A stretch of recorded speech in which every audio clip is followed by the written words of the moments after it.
할렐루야. 우리 주님의 크신 은혜와 사랑이 사랑하는 모든 여러분들과 함께 하시기를 주의 이름으로 축원합니다. 여러분, 오늘 설교 말씀의 제목이 다시 돌아오게 하리라입니다. 그런데 우리가 다시 돌아오게 하리라 그러면 하나님께서 이스라엘 백성들을 포로된 것에서 다시 불러오시겠다는 말씀이겠구나. 여러분, 우리가 아마도 그렇게 제목만 보고 생각하셨을 수 있는데요, 오늘 말씀은 그런 뜻이 전혀 아닙니다. 오늘 말씀을 통해서 보니까 하나님께서 저 바벨론을 다시 불러오시겠다고 말씀하십니다.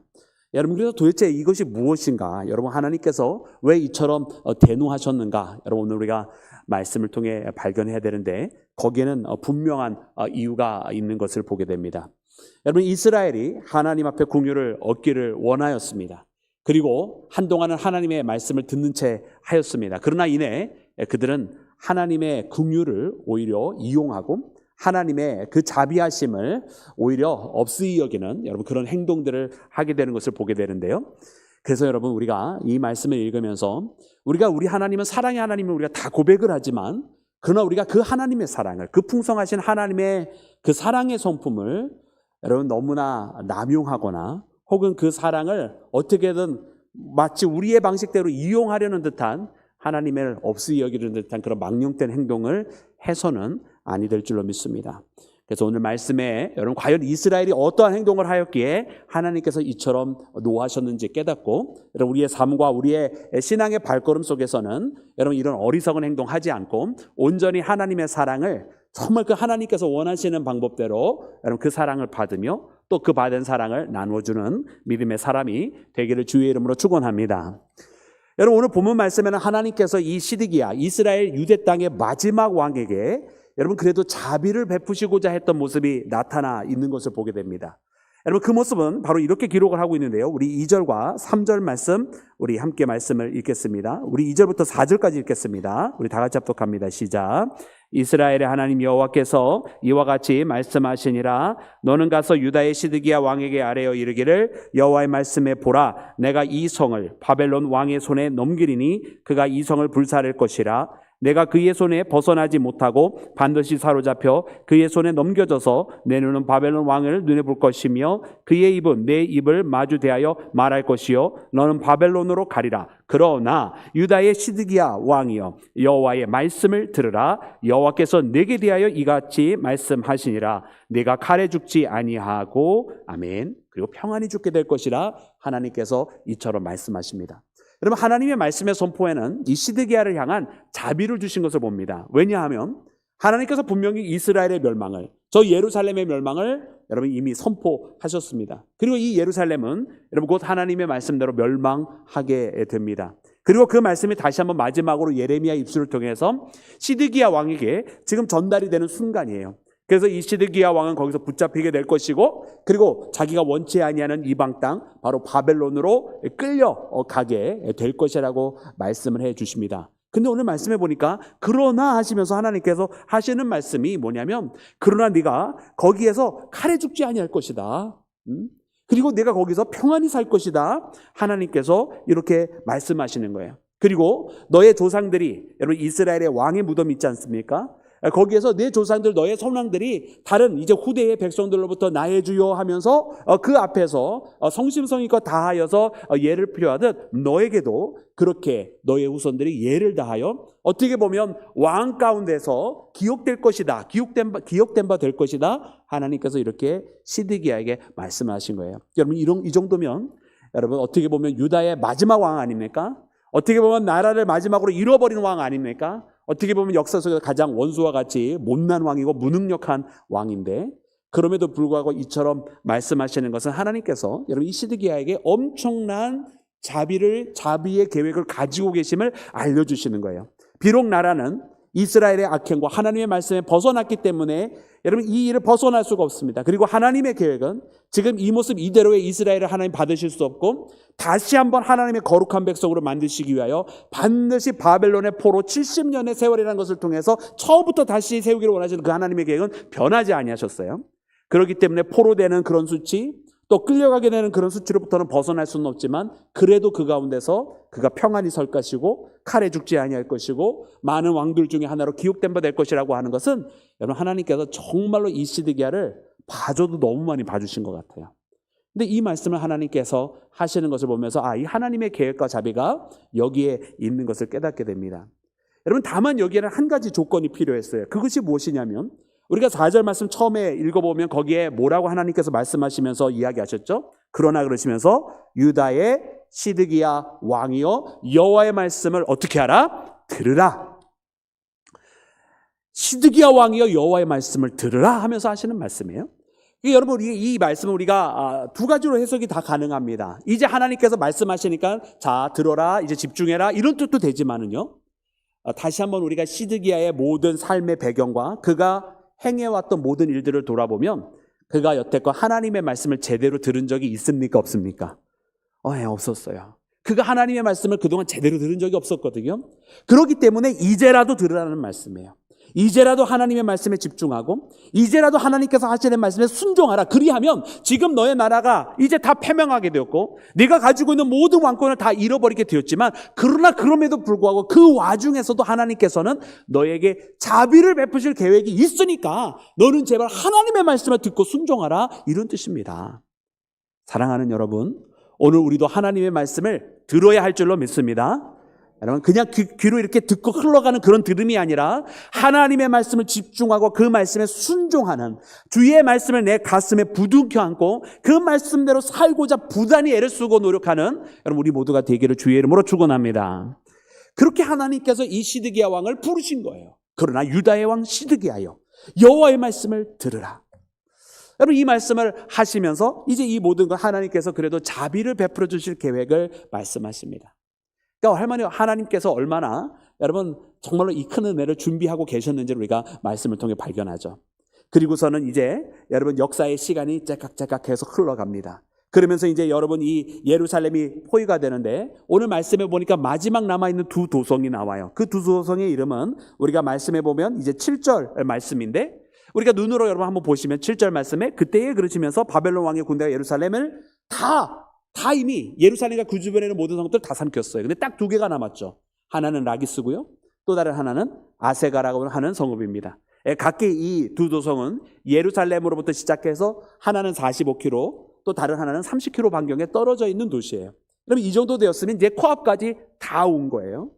근데 이 말씀을 통해서 무엇을 깨닫느냐? 이제는 예루살렘이 이제 풍전등화에 놓여졌다. 이제 이 두 도성밖에 안 남았으니까, 여러분 우리가 지난번에 말씀을 통해서 읽었던 그 아나도 또 이미 넘어간 상태였고 이미 다 와서 코앞까지 이르게 되었으니 이제 이 두 도성만 끝나면 예루살렘도 다 끝나는 겁니다. 여러분, 이 마지막 두 도성을 남겨놓고 이 시드기야가 놀라운 일을 해요. 그리고 여기서 우리는 한 가지 가능성을 보지만 그러나 역시 여전히 미흡한 점도 동시에 봅니다. 그것이 무엇이냐? 여러분, 우리 그 말씀 함께 읽기를 원합니다. 우리 8절과 우리 10절 말씀을, 우리 8절부터 10절 말씀을 우리 함께 읽겠습니다. 시작. 시드기야 왕이 한 가지로 하나님 앞에서 계약을 맺고 자유를 선포한 후에, 그 계약은 사람마다 각기 히브리 남녀 노비를 놓아 자유롭게 하고 그의 동족 유다인을 종으로 삼지 못하게 한 것이라. 이 계약이 가담한 고관들과 모든 백성이 각기 노비를 자유롭게 하고 다시는 종을 삼지 말라 함을 듣고 순복하여 놓았더니. 아멘, 아멘.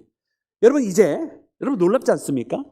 아니, 이 예레미야의 마지막 선포를 듣고 시드기야가 정말 마지막에 뭔가 대변화를 일으킬 만한 그런 행동을 하나 취한 거예요. 그게 뭐냐면은 그가 하나님 앞에 하나님의 뜻에 순종하려고 하는 듯 이제 이스라엘 히브리의 백성들, 그 형제들은 다 놓아주라는 거예요.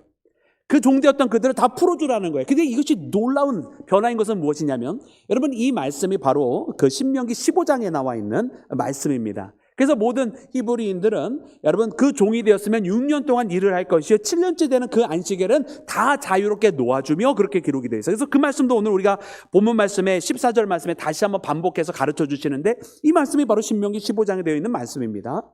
그럼 여태까지 여러분 이 문제가 왜 시작이 되었다고 그랬죠? 이스라엘의 위기가 왜 시작이 되었다고 그랬죠? 저들이 하나님의 말씀을 듣지 않고 하나님을 멀리했다라는 거 아닙니까? 그런데 놀랍게도 이 시드기야 마지막 왕이 이 예루살렘이 멸망하기 마지막 직전에 하나님의 말씀을 듣겠다고 하나님의 말씀에 그 옛 말씀을 실행하려고 하고 있는 거예요. 그리고선 어떻게 됐습니까? 그 가운데 하나님 앞에 계약했다 그랬어요. 그 계약의 모습은 나중에 여러분 18절 모습에 나와 있습니다. 그 18절 모습에 이제 송아지를 둘로 쪼개서 두 조각을 해서 그 사이로 지나가는 여러분 피의 언약을 하고 있는 것을 보아요. 그래서 이 계약을 하면서 하나님, 우리가 하나님의 말씀대로 살아가겠습니다 하면서 종되었던 모든 자, 특별히 같은 동족 히브리인들 종되었던 모든 이들을 다 풀어주게 한 거예요. 그리고 우리 10절 말씀을 읽어보았더니 시드기야 왕뿐만 아니라 그에게 속했던 많은 고관들도 이 일에 동참을 합니다. 여러분 하나님께서 기뻐하셨을까요? 기뻐하지 아니하셨을까요? 당연히 하나님 기뻐하셨겠죠. 이 일은 하나님의 뜻대로 하나님께서 주셨던 애초의 말씀대로 행하려 했더라는 거예요. 여러분 그러나 얼마나 놀라운 사건이냐면 정말로 시드기야가 하나님의 말씀대로 돌아갈 수 있을까? 그죠? 그동안 그렇게 하나님의 말씀대로 벗어나고 돌아오라 외쳐도 돌아오지 않고 그렇게 예레미야 입술을 통해서 수도 없이 하나님께서 경고의 말씀을 주시고 군계의 말씀을 주셔서 듣지 않던 이 시드기야가 마지막 두 도성 딱 남겨놓고서는 라기스와 아세가를 딱 남겨놓고서는 갑자기 하나님의 말씀을 지키겠다고 하고서는 거기에서 피의 계약식을 하면서 자기의 부하들까지도 다 거기에서 동참하게 하면서 거기 종되었던 모든 자를 다 해방시키는 거예요. 하나님 분명히 이 사건을 놓고 기뻐하셨을 겁니다. 그러나 하나님의 기쁨은 그리 오래가지는 못했어요. 왜냐? 11절 말씀에 보니까 이렇게 기록이 되어 있어요. 우리 11절 말씀 함께 읽겠습니다. 시작. 후에 그들의 뜻이 변하여 자유를 주었던 노비들을 끌어다가 복종시켜 다시 노비로 삼았더라. 하나님의 말씀대로 그렇게 계약을 하고 실행했지만 여러분 어떻게 됐다고요? 후에 어떻게 됐다고요? 풀어줬는데 다시 종으로 삼아버렸다는 거예요. 물론 여기에는 하나의 역사적인 사건이 있어요. 바벨론이 예루살렘을 포위하다가 여러분 일시적으로 그 포위가 포위하였던 이 상황을 일시적으로 풀었던 때가 있었다고 제가 지난주에 말씀드린 적이 있죠. 그때가 언제인지 여러분 혹시 기억나십니까? 망각의 은사가 있는 것인가요? 괜찮아요. 기억 못하시면 제가 또 얘기해 드리면 되는 거죠. 어떤 때 잠시 이 포위가 풀어졌냐면 애굽이 군대를 가지고 올라온 거예요. 애굽이 군대를 가지고 올라오니까 예루살렘을 포위하고 있었던 이 바벨론 군대가 어떻게 했을까요? 이 포위를 풀고 그 대군 애굽을 먼저 상대해야만 했었던 거예요. 그러니까 이 포위가 싹 풀린 거예요. 할렐루야. 여러분 이것도 어떻게 보면 하나님의 방법이 아니었는가 이런 생각이 들어요. 근데 문제가 발생을 했어요. 어떤 문제가 발생을 했죠? 그들이 이 포위되었던 그 상황에서 싹 풀리자마자 언제 우리가 하나님의 말씀을 따랐느냐는 듯 다시 금방 옛날로 돌아가 버린 거예요.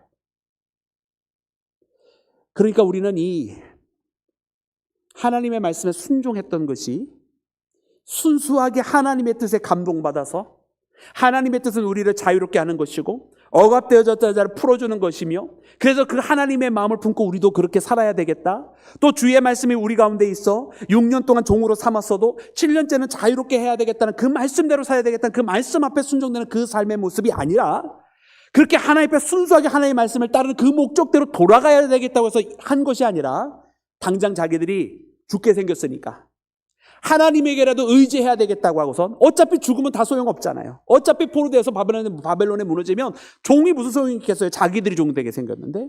그러니까 다 풀어줬다가 이 바벨론이 갑자기 애굽이 올라온다고 해서 애굽을 상대하러 갔네. 갑자기 보였던 그 포위망이 다 사라져버렸네. 그때 어떻게 했다고요? 다시 그 종되었던 사람들을 풀어줬던 사람들을 다시 종으로 삼은 거예요. 그러니까 그들의 마음이 하나님의 뜻에 순복해서 하나님의 마음을 품어서 행했던 것이 아니라 잠깐의 위기를 모면하고자 잠깐의 순간에 그 뜻을 모면하고자 했었던 것일 뿐 하나님 앞에 돌이키는 마음이 아니었던 것을 깨닫게 됩니다. 그 사랑하는 여러분 이 모습을 보면서 얼마나 하나님이 속상해하시고 안타까워하셨을까. 어쩌면 하나님께서는 잠시라도 그들이 말씀으로 돌아오는 그 모습을 보면서 하나님께서 정말 이대로만 계속 가라라고 하나님께서 말씀하셨는지 모르겠어요. 아마 만약에 그랬다라고 한다면 저 애굽이 올라와서 애굽이 도와주려고 했을 때 저 애굽군대를 통해서 저 바벨론을 물리쳐버리셨을 수도 하나님이 있으셨을 거예요. 근데 이 부족한 예루살렘이 잠깐 어려움이 있었던 것이 그냥 속 사라지니까 언제 그랬냐는데 옛날로 돌아가 버린 거죠. 아니나 다를까 역사 속에서도 어떻게 되느냐, 그 대군 애굽이 순식간에 바벨론에 패망해서 더 이상 애굽은 예루살렘을 도울 수 있지 못하게 됩니다. 그리고서는 이 바벨론 군대는 다시 예루살렘으로 돌아서 또다시 포위를 하는 거예요. 완전 절망에 빠지게 되는 것이죠. 사랑하는 여러분, 오늘 그래서 하나님께서 분노를 하시는 모습을 봅니다. 저들이 나의 이름으로 계약을 했고 나의 뜻대로 돌아온다고 말하였으나 그들이 그렇게 하지 아니하였다라는 것입니다. 우리 그 말씀 우리 함께 읽기를 원합니다. 우리 그 말씀 함께 읽을 때 우리 15절 말씀부터 함께 읽겠습니다.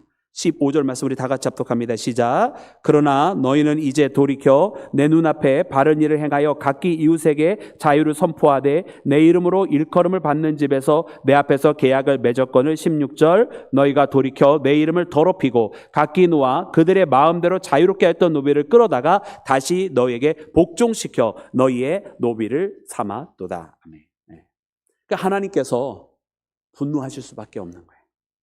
이제는 좀 달라지려나 해서 하나님께서 그들에게 은혜를 베풀어 주셨는데 또다시 옛날로 그 은혜마저도 악용하는, 하나님의 사랑마저도 역용하는, 하나님의 그 자비와 긍휼의 마음을 없이 여기는 여러분 그런 자들이었기에 하나님께서 더 분노하시는 모습을 발견하게 됩니다.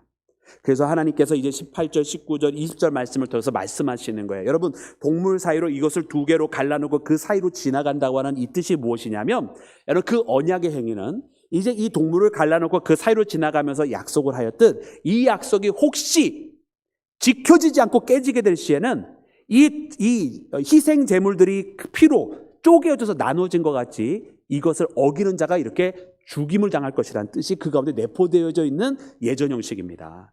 그러니까 이 계약은요 반드시 지켜야만 하는 것이고 지키지 못하면 죽음으로써 그 값을 치를 수밖에 없는 계약이 바로 이 계약의 형식이거든요.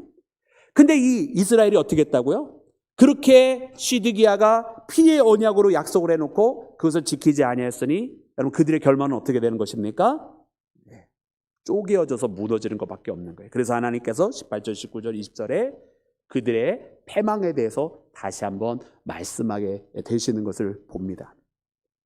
사랑하는 여러분, 그래서 하나님께서 다시 돌아오게 하실 것이라, 그 바벨론을 다시 돌아오게 하실 것이라 이렇게 말씀을 하시는 거예요. 오늘 이 말씀 보면서 참 가슴이 너무나 아픈 것 같아요. 왜냐하면 여러분 이 예루살렘, 이 이스라엘의 모습은요 사실 굉장히 많은 경우에 우리의 모습이기도 하거든요.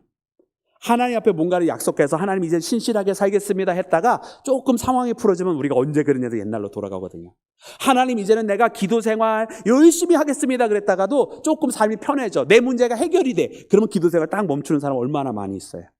정말 힘들고 어려울 때는 정말 울고 불고 하나님 찾아가고 내가 하나님 뜻대로 다 하겠습니다 하면서 평소에 안 하던 봉사와 헌신 생활도 다 하다가 갑자기 삶이 딱 문제가 풀어져. 그럼 그 다음부터 언제 그랬냐는데 막 여행하고 놀러 다니고 그런 사람들 얼마나 많이 있는지 몰라요.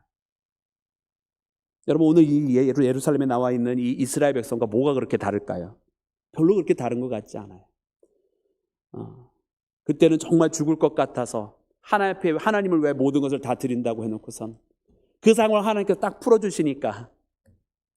사랑하는 여러분, 그래서 오늘 이 말씀은 우리가 마음속 깊이 듣고 이처럼 어리석은 이스라엘 모습으로 돌아가지 아니해야 될 줄로 믿습니다. 여러분 이 시드기야가 이렇게 피해 언약을 했을 때는 여러분 그가 하나님의 말씀으로 돌아가려는 것 같으나 부족한 모습이 담겨져 있었다고 애초에 말씀을 드렸잖아요. 여러분 거기에는 이유가 있어요. 왜냐하면 여러분 이 모습 여러분 많이 기억나지 않으세요? 동물로 반으로 쪼개서 피해 언약을 하는 모습. 여러분 이 모습 우리가 창세기에서 봤던 모습이에요. 창세기에서 여러분 하나님께서 이 아브라함에게 약속을 해주셨는데 여러분 아브라함이 저 하늘에 문 많은 별도가 모래알처럼 하시겠다는 그 하나님의 약속을 믿지 않았어요. 하나님께서 그에게 현현하시면서 말씀하여 주시기를 나는 너의 방편이라 말씀하시면서 하나님 나타나셨는데 여러분 얼마나 은혜로운 말씀이에요. 하나님께서 여러분 오늘 사랑하는 여러분들 방패가 되어주시겠다 그러면 여러분 그 가운데 여러분 어떻게 반응하시겠어요? 나는 너의 방편이라 오늘 하나님께서 나타나셔서 여러분들이 딱 말씀하셨으면 얼마나 기쁘시겠어요. 그렇지 않아요? 하나님께서 지금 내 방패로서 나타나 주신데 지금 내가 너무나 힘들고 나를 공격하는 세상 권세가 너무 많고 내 삶의 상황이 나를 정말로 괴롭히며 달려오는데 하나님께서 내 방패가 되어주시겠대. 얼마나 감사해요. 아마 그렇게 하나님께서 지금 당장 내 앞에 나타나시면 아마 할렐루야 아멘 그렇게 부를 것 같아요. 근데 그때 이 창세기 15장에 하나님께서 그렇게 나타나셨음에도 불구하고 아브라함은 어떻게 했습니까? 그래서 하나님 앞에 불평합니다. 하나님 분명히 나로 하여금 그 약속 다 이루신다고 했는데 이제 나에게는 후손은커녕 저 엘리에셀 내 종이 내 뒤를 잇겠나 이렇게 하나님 앞에 불평을 했어요. 여러분 그때 하나님께서 이 아브라함을 돌이키시고 다시 그 약속과 언약을 확언하여 주시면서 행하였던 그때의 여러분 언약의 행위가 바로 여러분 창세기 15장으로 돌아가시면 분명히 나오지만 그때 바로 짐승을 둘로 갈라놓고 그 사이로 지나가시면서 피의 언약을 하시는 것을 보게 됩니다. 반드시 지켜지게 될 것이라는 언약을 한 거예요. 근데 여러분 이 언약이 여러분 이것이 마지막 언약이 되나요? 안 되나요? 마지막 언약이 안 되죠. 그죠? 이 언약을 누가 또 깨죠? 아브라함이 깨잖아요. 아브라함이. 왜냐하면 창세기 16장 말씀해 보면 아브라함이 하나님과의 약속을 의심하고 자기 안에 사라의 권유를 받고 몸종 하갈을 통해서 이스마엘을 낳는 역사가 바로 그 다음에 이어져요. 그러니까 하나님 앞에 이 약속을 아브라함이 끝까지 신뢰한 거예요? 안 한 거예요? 안 한 거예요. 그 약속을 아브라함이 깼단 말이에요. 그리고서 하나님께서 일련의 사건을 거치시고 창세기 17장의 말씀에 보면 거기에서 또 다른 하나님께서 언약의 행위를 그에게 하게 하시는데 그것이 무엇이었냐면 바로 할례입니다. 할례. 그것이 창세기 17장 말씀이에요. 그리고 이 할례, 이 17장에 있는 할례를 행하게 하시면서 하나님께서 아브라함에게 주지시켜 주신 말씀이 뭐냐면 하나님은 구원의 하나님이시라는 거예요. 할렐루야. 우리 하나님은 구원의 하나님이신 줄로 믿습니다. 그러니까 사랑하는 여러분 어떻게 보면요 시드기야가 그때까지 너무나 말씀을 몰랐다라고 하는 걸 우리가 너무나 잘 아는 것은 바로 이 행위에 나타나 있는 거예요. 그가 만약 하나님께로 돌아가기를 원했으면 사실은 깨어져 버린 피의 언약을 행할 것이 아니라 어쩌면 그들이 그동안 제대로 지키지 못했던 할례의 약속, 그들이 그의 몸에 육신의 표피를 제거하면서 기억해야 했을 구원의 하나님을 기억하고 그 구원의 하나님으로 가장 기억되는 출애굽 이후의 사건은 바로 유월절을 지키는 것이었는데 유월절 신앙의 회복이 그들에게 너무나 필요했던 거예요. 유월절의 신앙이 있었다라고 한다면 그들이 노예되었던 그 땅에서 구원을 내신 그 하나님이 그들과 함께 하신다고 하는 그 신앙이 있었다고 한다면 지금 그들을 포위하고 있었던 이 바벨론으로부터도 능히 구원하실 하나님께서 계심을 여러분 믿게 되었을까요? 안 믿게 되었을까요? 믿게 되었을 거예요. 근데 그 신앙의 회복으로는 돌아오지 못했던 것을 우리가 보게 됩니다. 그게 사랑하는 여러분, 그래서 우리는 이미 참 성경 말씀이 너무 놀라운 것은 뭐냐면 성경은 우리에게 전조를 항상 알려주셔요. 아, 이렇게 행했지만 그러나 결국은 어떻게 될 것이라고 하는 것을 우리에게 알려주시는 거죠. 오늘 그 말씀이 바로 이 시드기야의 모습 속에 나와 있는 것입니다.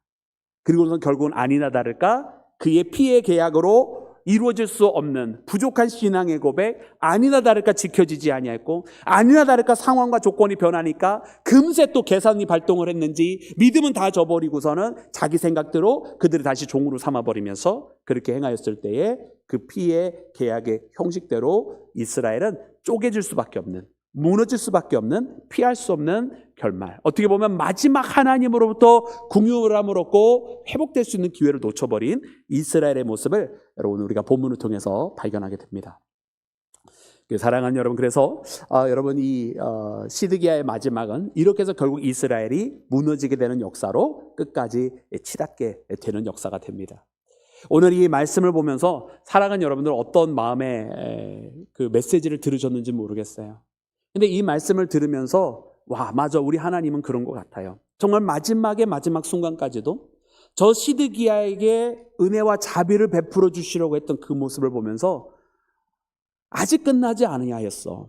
그러니까 하나님은 우리에게 아직도 긍휼을 베풀어 주시길 원하고 아직도 우리에게 구원의 손을 내어미시는 분이심을 우리가 깨닫게 됩니다.